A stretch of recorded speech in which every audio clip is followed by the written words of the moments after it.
Hey friend, Church D coming at you once again. Thank you for tuning into What Does It Take to Win.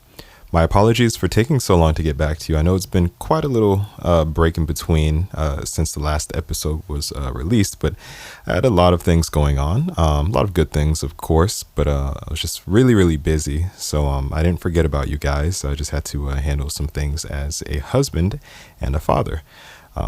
So yeah, that's what was going on my end.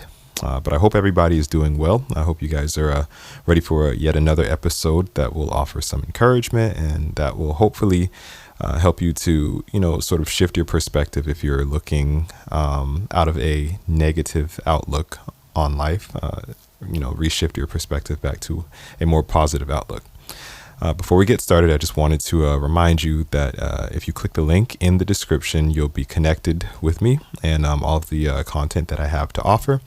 So whether it's instrumentals that you're looking forward to purchase, if you're looking to check out some of my original music, if you'd like to enroll into my online piano course, you can do that as well. And then I have a few other things that are available at your disposal. Just go ahead and click the link in the description. And we can go ahead and get connected. Okay, let's go ahead and jump right into the topic.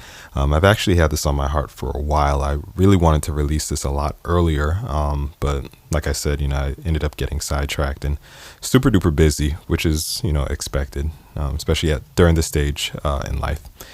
So the topic that I would like to speak on for this episode is about hope. So the official title of this episode is Hope Makes It Happen. Okay, and I'll say that one more time. Hope makes it happen. As children, I believe we all started off very hopeful, right? We dreamed big. So when somebody would ask us what we wanted to be when we grew up, like especially in elementary or primary school, I specifically remember my teachers asking us this. Often the answers that would be given would be along the lines of, like for the boys especially, they'd say things like they'd want to get into athletics or sports. They would want to be professional basketball players, professional football players. Boys and girls would also want to get into the entertainment industry. So some will say they'd like to be movie stars, actors, singers, etc. We were very hopeful that we could reach these goals and be what we said we wanted to be as children. I believe everybody could agree to that. But somewhere along the line, that hope that we once had as children, it was deferred. Those of us who wanted to get into sports or the entertainment industry, or even had dreams of just simply being our own boss, opening up our own companies, we were suddenly thrusted into a false idea of what some may call reality. We're told that the only way we could make it, we could succeed in life, be successful, is to simply go to school, get a degree, and hopefully land a job working for somebody else's dream. Now, there's nothing wrong with going to school, getting a degree, and working. There's absolutely nothing wrong with that. That's great, and that will pay the bills. But if it's deferring your hope and deferring you from going after your God-given talent, then I believe that there may be a slight issue with that. Our hope was deferred, and it's time to redirect it. So this won't be the traditional type of episode, but hopefully you'll still be able to follow me and I can offer some encouragement. I'd like to start off by defining the word hope. Okay, so when I went to look up the word hope, the definition that I found was a feeling of expectation and desire for a certain thing to happen. Another definition is simply a feeling of trust. Okay, so I'll read those two definitions once more. A feeling of expectation and desire for a certain thing to happen, or a feeling of trust. Now, hope has just been defined, right? The common word within both definitions was feeling. And with feeling, there are benefits that come with that affect, your physical body and your mental health. So some of the benefits that I found just from having hope are mental wellness, physical body and immune system will receive benefits as it reduces stress.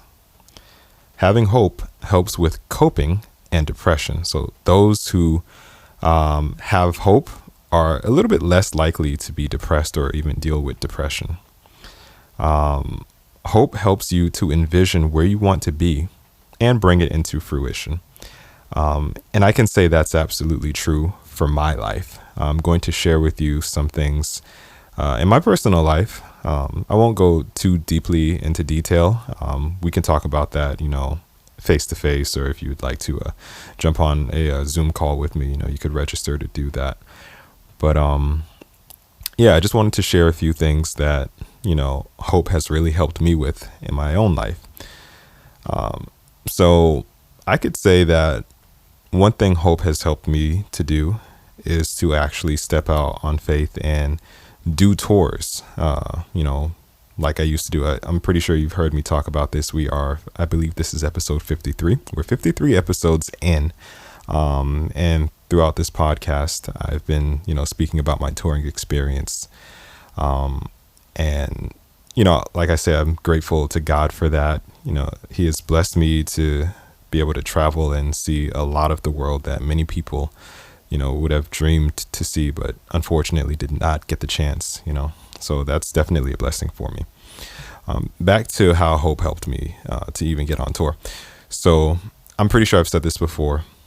For years, I can't remember the specific amount of years, but I'd say, at least 7 or 8 years before going on tour, I used to sort of just envision myself being in front of crowds and, playing music, whether it's in like a theater, a stadium, an arena, whatever it may be, but in front of large crowds playing music.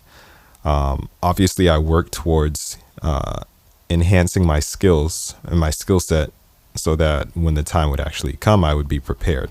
I prepared myself mentally, emotionally, and physically, to be able to endure traveling for long hours and having to go through consuming foods that might not always agree with you. But that's besides the point. I always remained hopeful. So I was in the area that I grew up in. It was not very likely that I would go on tour. I didn't grow up in New York, Los Angeles, Miami, the major cities, or was Detroit, where music was like the thing, like you could audition to go on tours. That's not where I grew up. And then on top of that, I was pretty introverted growing up, honestly. I would even be considered shy. I kept to myself. I didn't have like a ton of friends that I hung around. I wasn't really outgoing where I would just talk to people and say, hey, this is who I am. This is what I do.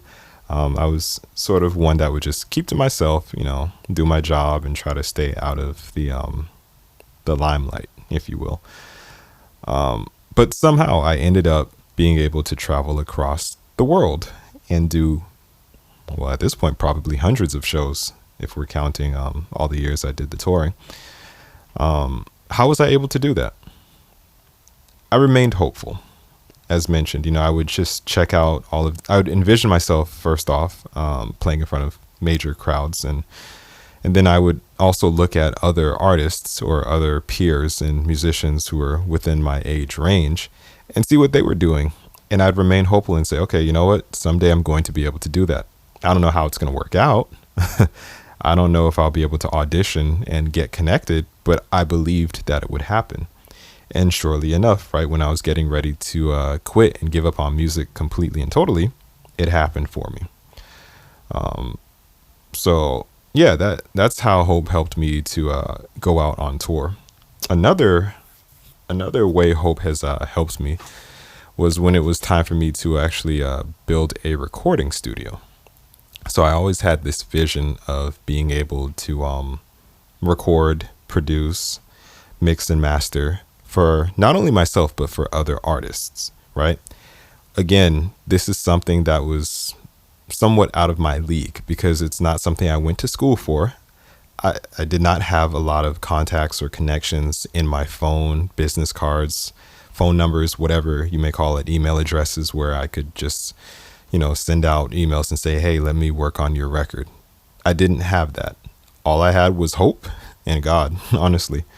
But it was during the summer of, I want to say 2017, where I began to sort of just, talk to God and say, hey, God, I want to do something new, and just let somebody reach out to me, whether it's an email, whether it's a text message, a phone call, or whatever the case may be.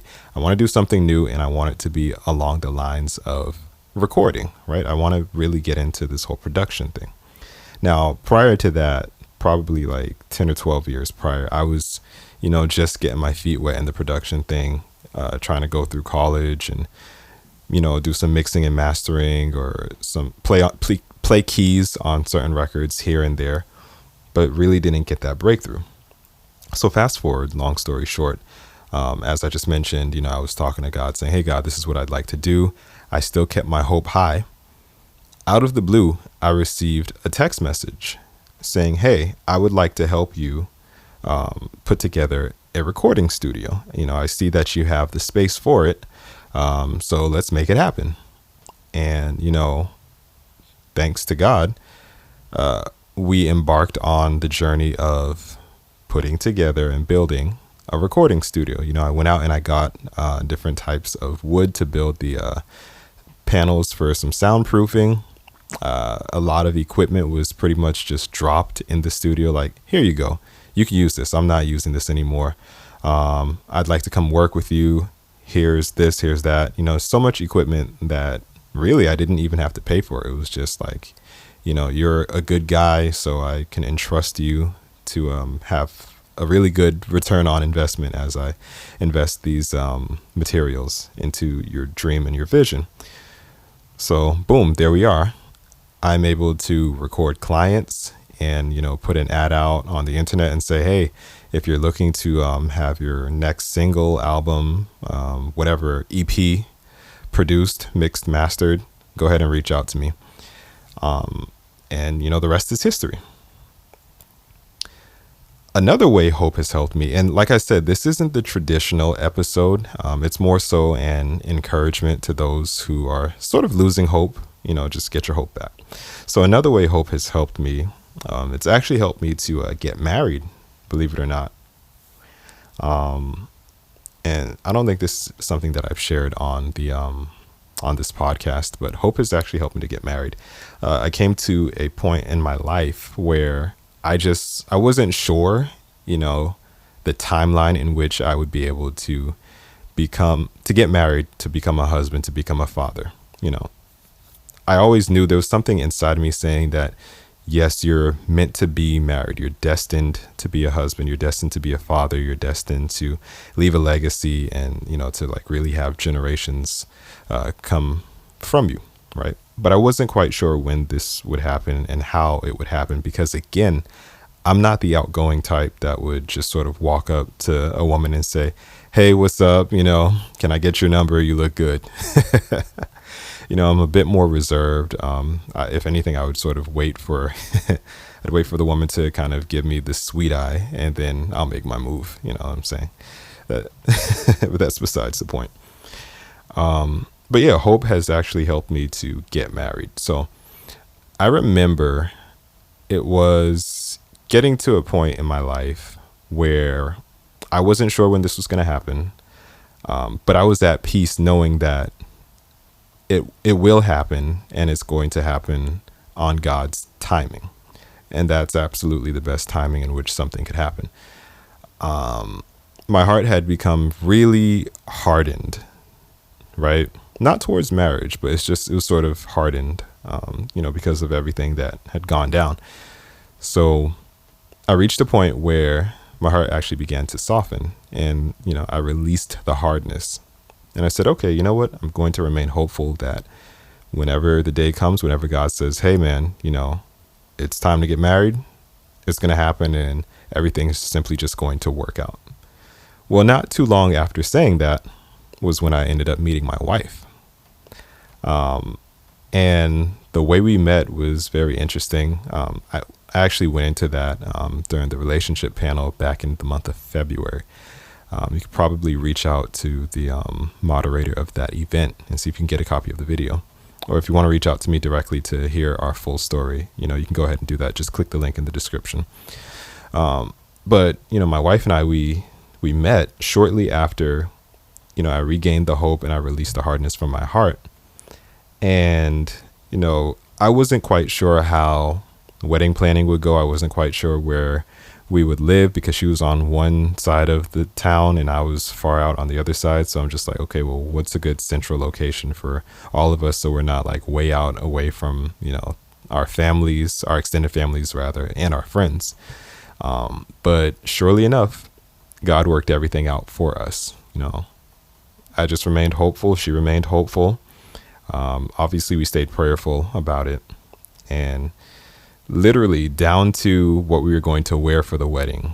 When it looked like it wasn't going to work out, God was just like, yeah, something better is for you. And the point I want to drive home is I still remained hopeful that everything was going to work out, and so did my wife. Okay. Even having children, we've given birth. Well, mostly my wife, because I didn't give birth. I helped with the conception. That's about it. But and raising, of course.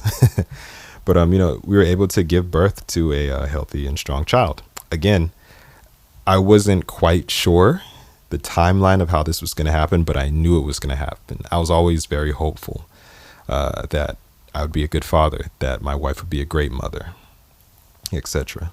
And even with creating content, original content, such as this podcast in general, and becoming a certified mental health coach, I always knew that I was pretty encouraging. I was pretty good at, helping people, simply from some of the a lot of the conversations I would have, with other musicians and other people who were like, within my peer group. They often would come to me feeling pretty heavy. And by the time we got through talking, they seemed to be a lot lighter and like there was a release that took place, and they received some encouragement. And oftentimes it wasn't really us addressing whatever issues they had directly. It was simply sitting back and just being able to talk, that offered some encouragement to them. So I remained hopeful in believing that just being able to talk with my peers or other artists, other producers, other musicians, and seeing, the weight be lifted off of their shoulders, that I could do something along the lines of creating a podcast that is geared towards helping others succeed. And, further going on to complete my certification to get into helping those who struggle with mental health, And that, my friends, is the end of this episode. So as I mentioned, it was going to be a bit different from what you were used to. But I really just wanted to get on here and really encourage you to remain hopeful. And if your hope has seemed to slip away a little bit, if your hope has seemed to have been deferred, get it back, Start to believe again, get your hope back.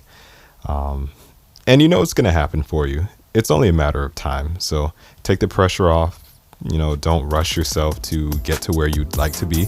Just know that it's going to happen on God's timing, and remain hopeful. Thanks for listening to this podcast. I hope it blessed you and I hope it encouraged you. Hey, don't forget to hit that subscribe button and to share this. Share it with your friends, share it with your family, share it with people you don't even like. Share it with that person who keeps bothering you for advice. I got you covered. And lastly, if you'd like to connect with me, just click the link in the description for all of my content. I have some great things in store for you. Thanks for tuning in. God bless.